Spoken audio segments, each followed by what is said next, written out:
Aner mala kenyam biakamal ka nur online kejan gwaseme bana ngich ka tung nas kan ten kon bana ngich kejan gwaseme bingine kon ke bana ten kon de la bana tok nas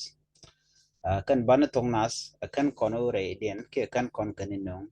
ban nyanga jeno to kon ke banten chalke e banti dit kana bantin tani ke bantin tiene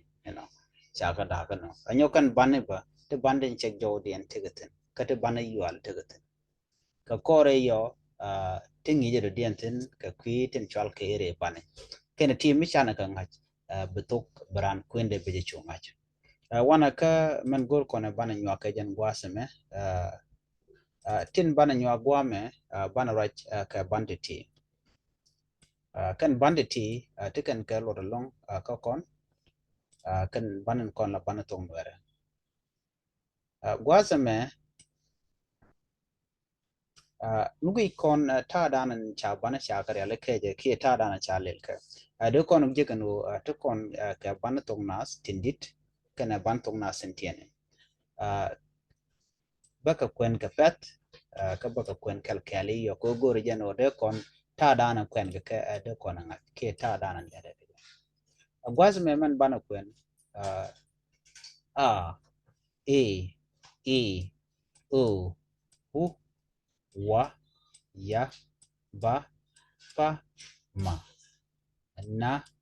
nga nya ra da za ta sa la ka ga ha sha ja e h o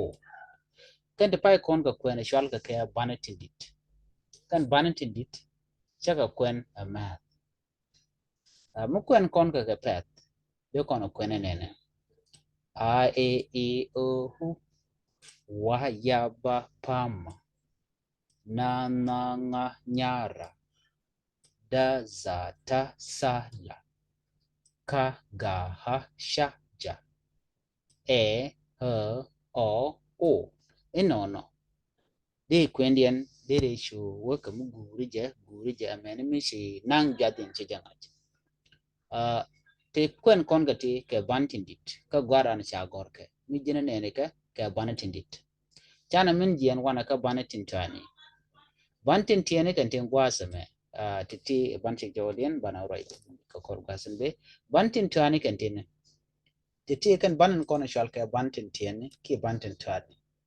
kan bantiti kan banan kono pai kon ko kwen ba ndo gwarin ajen te ka daga mada bana ka kwen nyok kalkali a e o u wa ya ba pa ma na nga nya ra da za ta sa ta la ka ga ha sha ja e h o bana ka kwen ka pet ko kwen kon ka kalkalienin bana ka tok a e o hu wa ya ba pama